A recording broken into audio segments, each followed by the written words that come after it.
If you work in OneNote and want to bring your Excel data right onto the page, this video will show you exactly how to insert and use an Excel spreadsheet in OneNote. Whether you want to attach an existing workbook, embed a brand new sheet, or display a chart or table directly in your notes, this is a fast way to keep everything organized in one place. And if you find this tutorial helpful, make sure to hit the like button and subscribe for more simple software guides just like this. Now let's jump in. First, open OneNote and go to the page where you want your spreadsheet to appear. This could be a project notebook, a class note, a meeting page, or even a personal tracking system.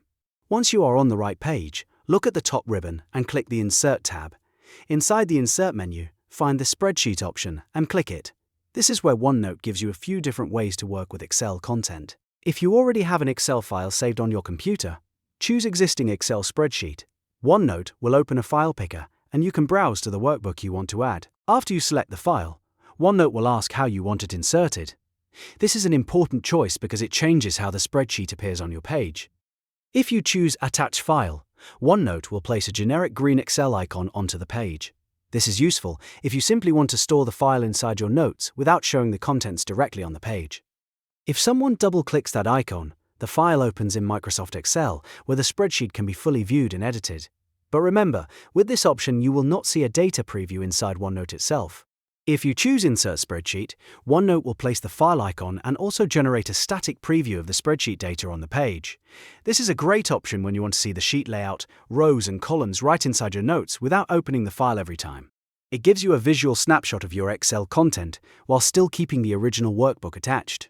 You may also see an option to insert a chart or table if your workbook contains named elements.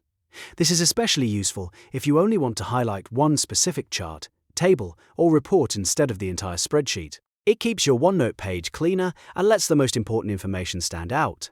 Now, if you want to create a new spreadsheet from scratch, choose New Excel Spreadsheet. OneNote will insert a completely blank embedded Excel sheet directly onto your current page. This is perfect when you want to build something on the spot, like a budget, checklist, tracker, or simple table. Without leaving OneNote, once your spreadsheet is inserted, you can edit it very easily. If you inserted a preview or attachment, click the Edit button in the upper left corner of the inserted box. In some cases, you can simply double-click the green Excel file icon instead. Either way, OneNote will launch the spreadsheet inside a standard Microsoft Excel window. This is what I like to call the Excel handshake, because OneNote hands the file off to Excel for real editing. From there, you can update values, enter formulas, add new rows, change formatting, or make any other changes you need. It works just like a normal Excel file, because that is exactly what it is. After you finish editing, make sure to save your work by pressing Ctrl+S or using the Save option in Excel. Then close the Excel window and return to OneNote. Your changes should sync back automatically, so the latest version is reflected in your notebook. This makes OneNote a really powerful tool for combining notes and spreadsheets in one place. You can keep project data, lesson materials, expense trackers, or meeting records all connected without jumping between different apps. So that is how to insert and use an Excel spreadsheet in OneNote. You can attach an existing file, embed a live workbook, insert a visible preview, or create a new sheet right inside your notes. If this video helped, please give it a like, subscribe for more tutorials, and I'll see you in the next one.